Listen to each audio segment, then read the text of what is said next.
ladies and gentlemen, my honor and privilege to ask Dr. Bede Nwete to come on board. He is a commercial energy and upstream tax and finance lawyer.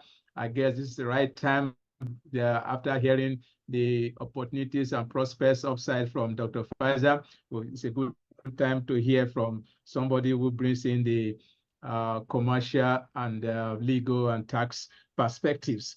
He is vice president of one of the independents that is playing across Africa and Asia.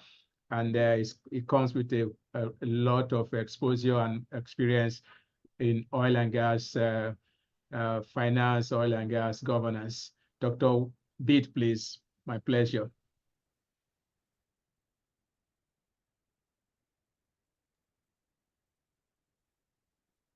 Well, good afternoon, good morning, and good evening, gentlemen and ladies, depending on where you are.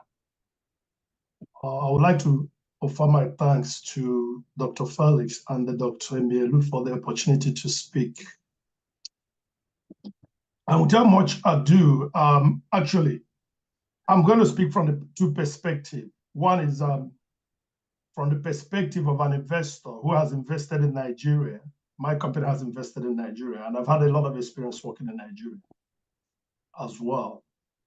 Because when you talk about the problems, it's somebody who is actually wearing the shoe that will tell you what is the problem. Because as it is today, my company would never, ever, ever go back to Nigeria in terms of offering money to go and start exploration and all the rest of them. And I'll tell you some of the reasons.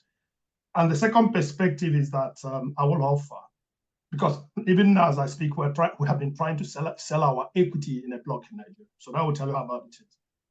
And then I will also speak as somebody who has over the years tried to raise money and bring in companies, new companies into the mix in terms of starting new oil and gas projects and activities. And I do go back to what Dr. Felix said earlier on. I mean, we talk about clean energy. We talk about transition, from oil and gas to renewable and all the rest of them. And I've been so lucky, and God has been so kind to me that I've played again in other countries. I've advised countries like Mauritania, Barbados, and a lot of host of other countries in terms of oil and gas. For example, BP today invests in the biggest offshore project, gas project in Mauritania, which is the GTA. I negotiated that deal for the government of Mauritania and Senegal. Recently, I advised the government of Barbados on oil and gas. So people are still investing. You have BHP and Woodside still investing in those places. And oil and gas will stay for the next 30 years before we even talk about renewable and all the rest of them. And those are the two perspectives.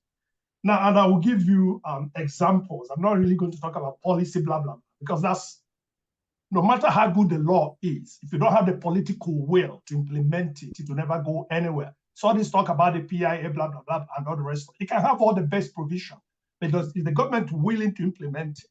Is the government willing to leave the goalpost as it is? Is the commission willing to leave the goalpost? As an investor, is there any certainty about the rules of the game? Because if I borrow money from bank, for example, on a rate of 5% interest, and all of a sudden government increases tax and shift the goalpost, it impacts that deal I've already had with the bank, which is the basis upon which I've made that investment. It's as simple as that. So I had a privilege also many years back to train the members of the House of Reps upstream on the Nigerian oil and gas law, which was the petroleum agreement. I told them that from a practical point of view, I didn't see anything wrong with that law. It was just about the political will to implement it. And I also worked through the Department for International Development to advise the government on the Petroleum Industry Act. We actually reviewed it for attractiveness to foreign investment. Now you take, for example, the PIA, which has got 2 layers of taxes. You talk about hydrocarbon tax and CIT.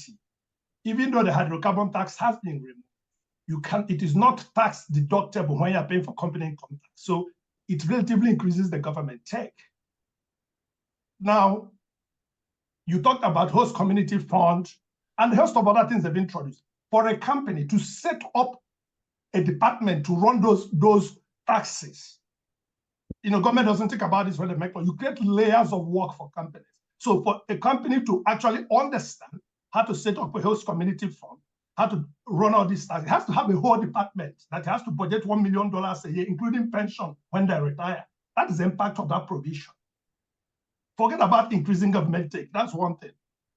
So these are some of the things companies consider. So if I'm coming to Nigeria to invest, beyond the prospectivity, the geology, and whatever it is, I will do what we call back of envelope calculation.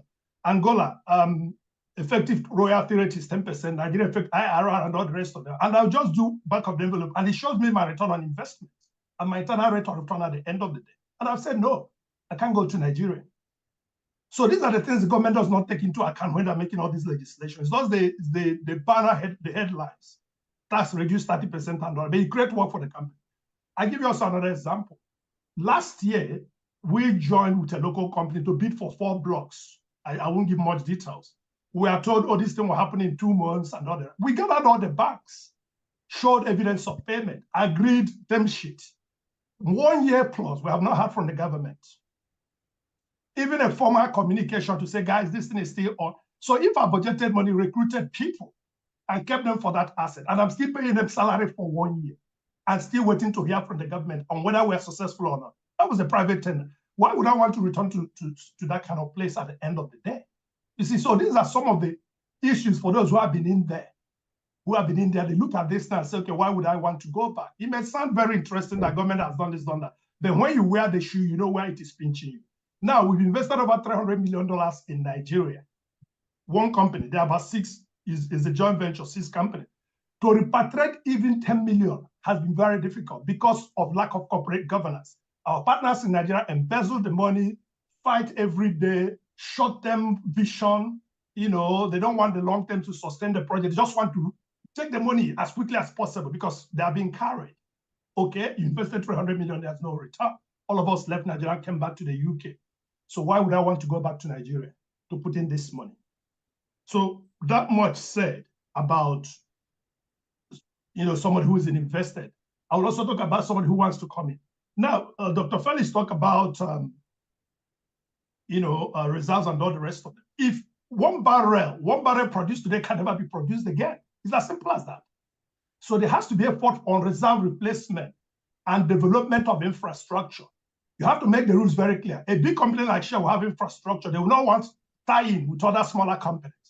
There is no regulation. The PRC cannot help you with all these things. So if I have $50 million, I put in a project, and I'm now being asked to go and build my own infrastructure. When I have companies I can piggyback on terms that are commercially viable. If I'm not able to do that, why would I put that money down? It's not about the first money you raise to put in oil and gas exploration. It's about the sustainability. So you need to see the rules. You need to see how clear they are. You need to see whether it is encouraging. Now, look at this again. We are talking about 2024 licensing round for new entrants. I've been working on this in the last 1 month. You say Nigeria, people say, guys, unless it is a producing field and we are clear on the return on investment, we're not interested.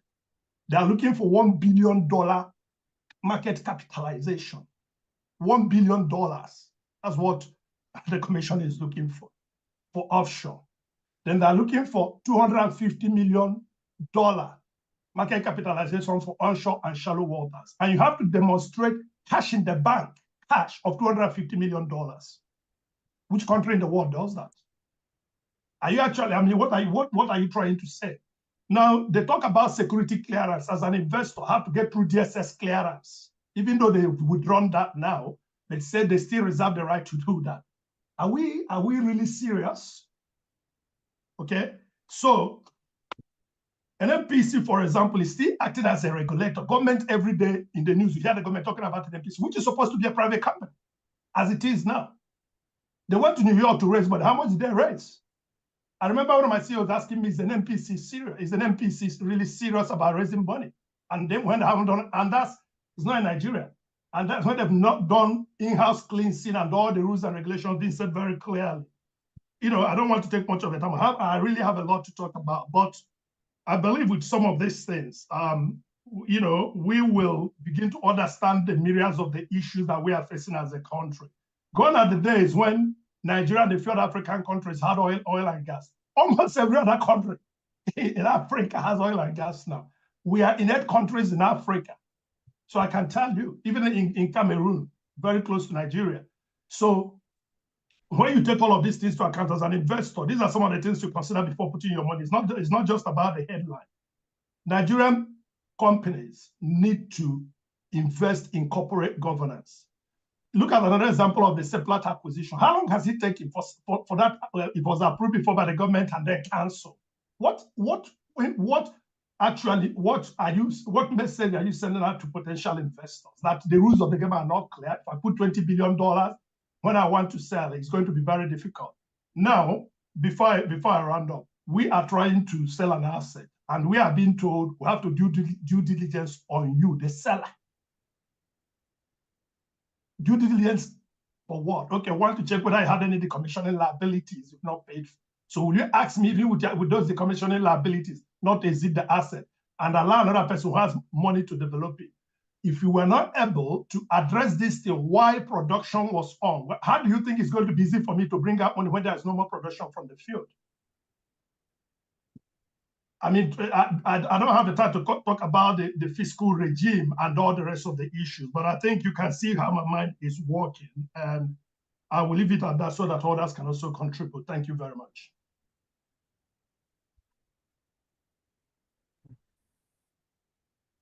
Thank you, Dr. Bede.